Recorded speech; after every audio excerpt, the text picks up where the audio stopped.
Hi, I had said before that one way to catch tech multi-baggers is to look for tech stocks whose enterprise value, that is market capitalization, plus debt less cash, is much below their last year's spendings on research and development, R&D, especially if the investment is in D, development more than R.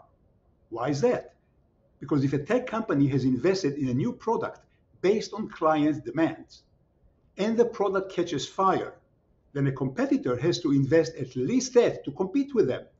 Plus, it has to invest in sales force and administration, which is to say, the heavy R&D spender is probably selling cheaply and is probably a bargain.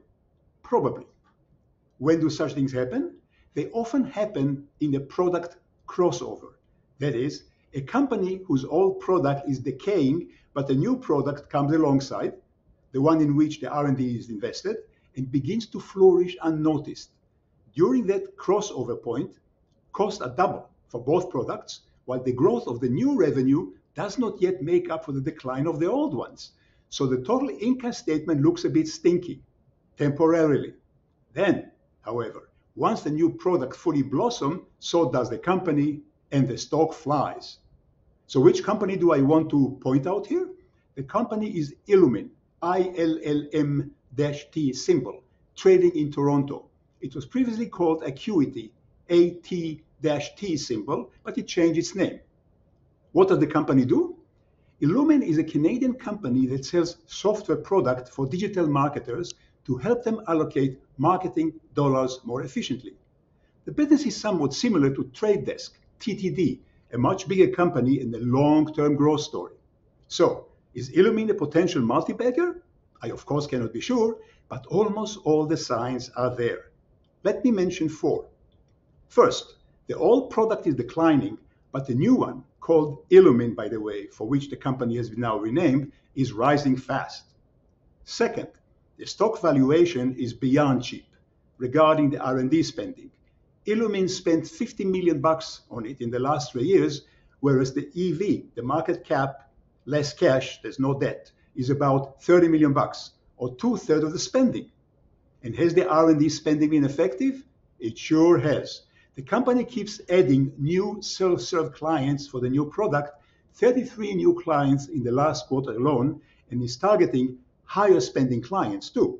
In other words, the market price does not yet reflect the full success of the R&D spending. But third, the more conventional valuation numbers are cheap too. Price to sale is 0.8. Price to book is 1. And half the stock price of $1.80 is in cash, full $1. And now for the fourth sign. Both management and the company are optimistic and showing it via the use of cash. The CEO just bought additional 980,000 worth of shares in the market. That's about $1 million worth of share, on top of what he had before. And not only that, but the company itself bought back $14.6 million worth of shares, about 9% of the outstanding, at prices higher than here. And by the way, on the side, the company also repaid back $4.4 million worth of debt. That is, the number of shares shrunk, giving each current shareholder a bigger piece in the company, whose balance sheet just improved too. What of costs?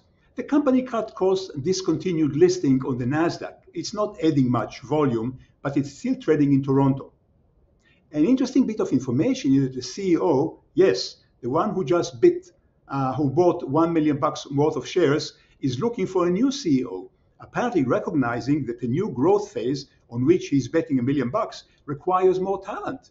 In other words, his money comes before his ego. And now for the icing on the cake. The company has been twice already through a new product cycle where its stock sank first as the old product decayed, only to blossom again as the R&D brought in a new growth phase. You don't believe me? Just look at the price chart. You can freeze it on the screen.